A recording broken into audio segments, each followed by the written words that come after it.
شفیع ذنوبنا و طبیب قلوبنا و حبیب نفوسنا القاب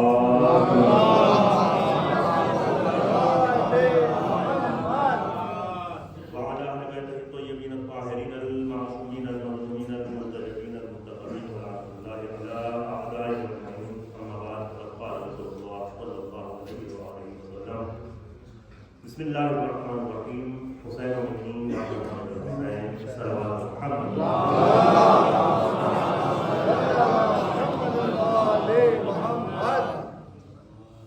حضرات گرامی قدر، سب سے پہلے آپ تمام حضرات کو اس مبارک جشن جو کہ ہمارے اور آپ کے تیسرے امام امام حسین علیہ السلام کی ولادت پر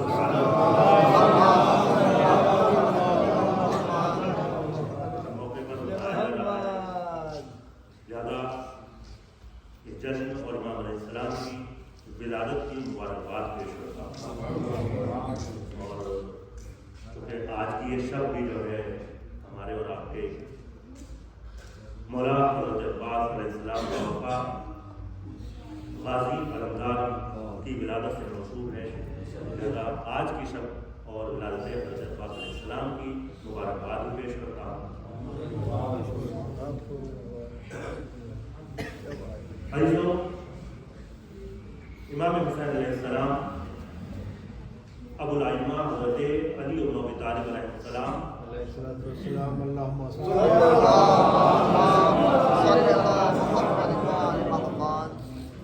اور سیدہ عالم حضرت فاطمہ زہرا سلام اللہ علیہ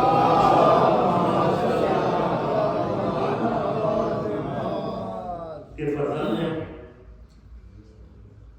آخری نبی حضرت محمد مصطفیٰ صلی اللہ علیہ وسلم اور جناب خدیجۃ الکبریٰ کے نواسے.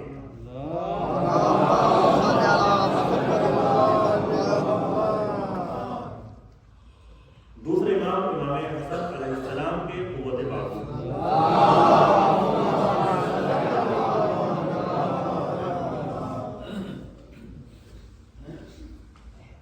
آپ کو بھی ابو الائمۃ الثانی کہا جاتا ہے امام حسین علیہ السلام کو. کیوں؟ چونکہ آپ ہی کی نسل سے 9 امام متولد ہوئے، اس وجہ سے آپ کو ابو الائمۃ الثانی بھی کہا جاتا ہے. ایسا آپ بھی اپنے پدر بزرگوار اور اپنے بھائی حضرت امام حسن علیہ السلام کی طرح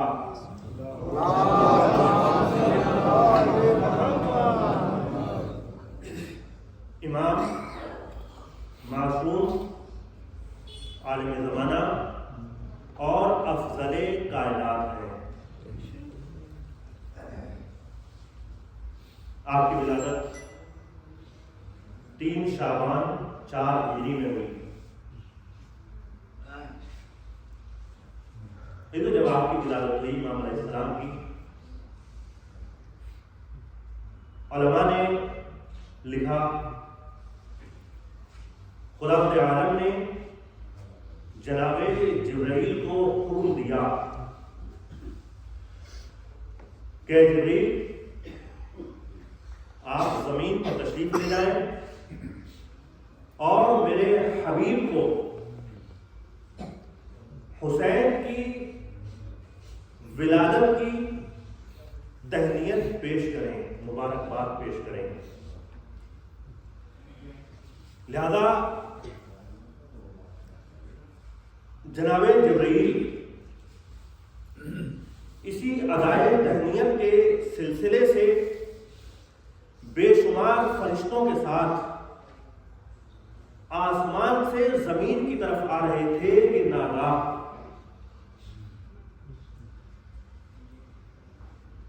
ایک زمین کے ایسے طبقے پر نظر پڑی کہ جس پر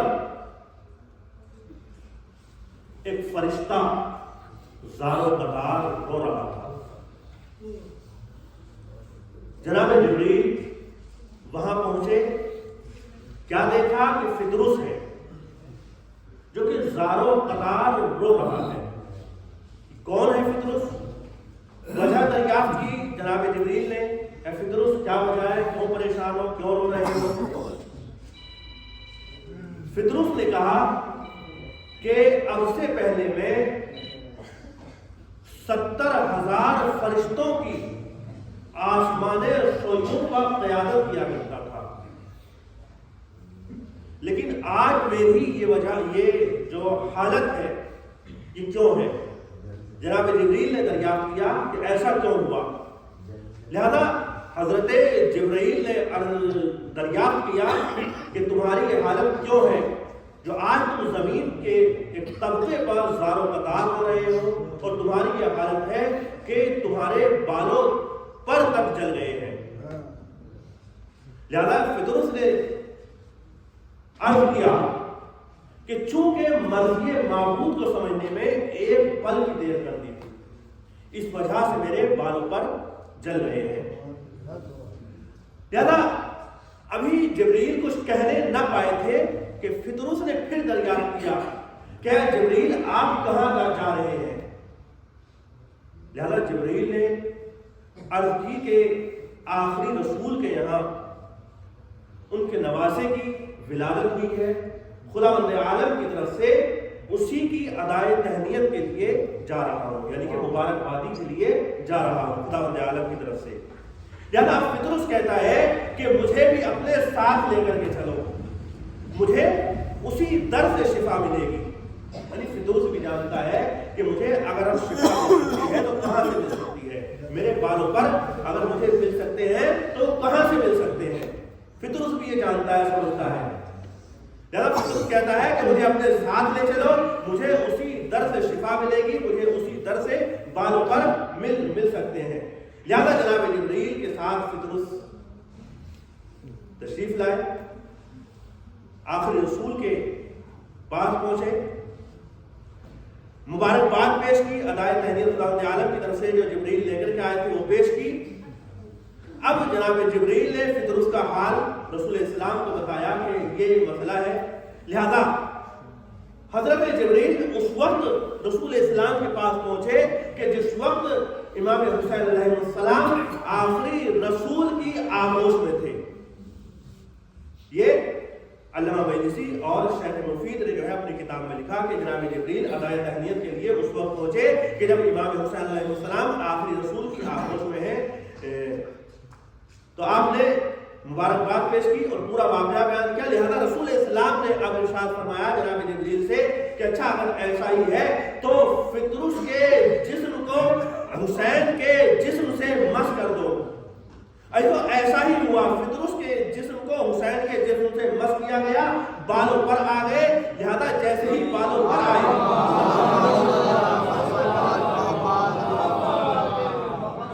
اب یہی فرشتہ جو کہ ابھی کچھ دیر پہلے زمین کے ایک نامعلوم طبقے پر پڑا ہوا زارو قطار رو رہا تھا، جیسے ہی بالوں پر ملے پھر یہ فخر و مباحات کرتا ہوا آسمان سویوں کی طرف جاتا ہے اور پھر دوبارہ سے 70,000 فرشتوں کی قیادت کرتا ہے۔ لہذا اے فطرس میں یہ عرض کروں، اب تم پھر دوبارہ سے فخر و مباحات کر رہے ہو جس کی وجہ سے تمہارے بالوں پر چھلے تھے۔